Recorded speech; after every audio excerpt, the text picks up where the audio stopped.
చిన్నమెంతి కూర పప్పు. చిన్నమెంతి కూర పప్పు. దీనికి 3 కట్టలు చిన్నమెంతి కూర తీసుకోవాలి.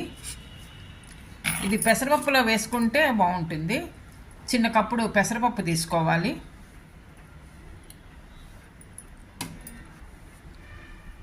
ముందరగా ఈ పెసరపప్పుని ఉడికించి పక్కన పెట్టుకోవాలి.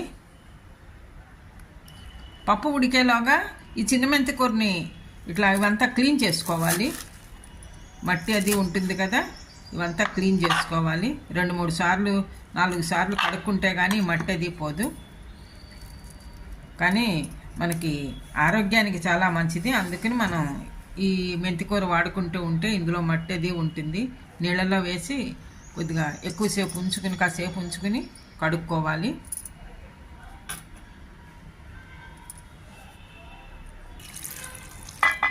ఇలా కొద్దిగా వాటర్ పోసి మనం ఉంచుకుంటే మట్టి అంతా దిగిపోతుంది, క్లీన్ అవుతుంది. అంటే వెంటనే 3-4 సార్లు కడుక్కుంటే అయిపోతుంది. ఇట్లా ఇవంతా తీసేసి క్లీన్ చేసుకోవాలి బాగా. ఈ విధంగా చిన్న మెంతి కూరని క్లీన్ చేసి పెట్టాను. ఇలా క్లీన్ చేసుకున్నది ఇప్పుడు మనం పోపు వేసుకోవాలి పప్పుకి.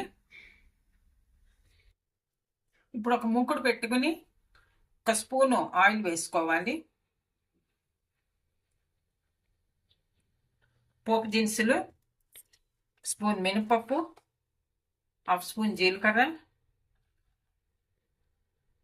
కొద్దిగా ఆవాలు,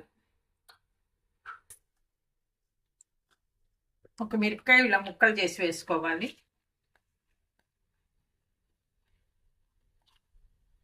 ఆవాలు చిట్పట్లాడుతున్నాయి, పోపు వేగింది. ఇందులో 1/2 స్పూను ఇంగువ. ఇంగు టేస్టే పప్పుకి చాలా రుచిగా ఉంటుంది, మంచి గుమగుమలాడుతూ వాసన వస్తుంది. ఒక 2 పచ్చిమిరపకాయలు,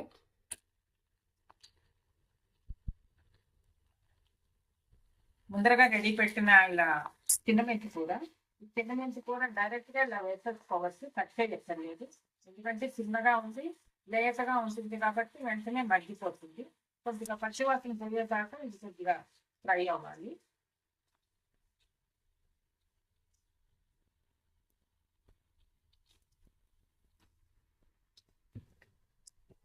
మెంతాకు పచ్చివాసన పోయింది, బాగా దగ్గరగా అయిపోయింది. అంత ఈజీగానో తొందరగానో. ఇప్పుడు ఉడికించుకున్న పెసరపప్పు, ఈ పెసరపప్పు ఇందులో మిక్స్ చేసుకోవాలి.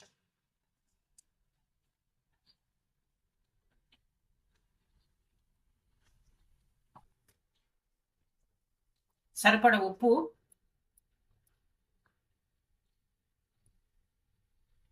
1/2 స్పూన్ పసుపు, 1/2 స్పూన్ కారం, బాగా మిక్స్ చేసుకోవాలి. ఇది చిన్న మెంతాకు అస్సలు మనకి చేదు కూడా ఉండదండి. కొద్దిగా పెద్దది అయితే చేదు ఉంటుందేమో. పిల్లల దగ్గర నుంచి పెద్దవాళ్ళ దాకా ఇలా చేసి పెడితే ఇష్టంగా తింటారు. ఎందుకంటే మామూలు పప్పుతో ఉడికితే కనుక దీంట్లో పోషకాలన్నీ పోతాయి. ఇలా విడిగా మనం ఒక 2 మినిట్స్ ఇలా మగ్గిచ్చేసుకుంటే దీంట్లో పోషకాలు కూడా పోకుండా ఉంటాయి. ఈ విధంగా చేసుకుంటే పప్పు రెడీ అయిపోయింది. చిన్న మెంతాకుతో పప్పు ఇది. స్టవ్ ఆఫ్ చేసి సర్వింగ్ బౌల్లోకి తీసుకోవాలి. ఇదిగో ఇలా బబుల్స్ లా వచ్చి తుత్తులాడుతూ ఉడుకుతోంది. పప్పు కూడా దగ్గర పడింది. ఇంకా సర్వింగ్ బౌల్లోకి మనం తీసేసుకోవచ్చు. ఇంకో గుమ్మలతో చిన్న మెంతి కూర పప్పు చాలా టేస్టీగా ఉంటుంది. దీనికి కాంబినేషన్ ఇది ఊరిమిరపకాయలు. ఇలా ఊరిమిరపకాయలు మనం వేయించుకుంటే దీనికి చాలా టేస్టీగా ఉంటాయన్నమాట. మధ్య మధ్యలో అద్దుకుంటూ తినచ్చు. ఒక్కో ముద్దకి అద్దుకుంటూ తింటే కనుక చాలా రుచిగా ఉంటుంది. అసలు తింటే వదిలిపెట్టరు, అన్నం అంతా దీంతోనే తింటామంటారు. మీరు కూడా ట్రై చేసి చూడండి. ఈ వీడియో నచ్చితే లైక్ చేయండి, షేర్ చేయండి, సబ్స్క్రైబ్ చేయండి. Thank you for watching.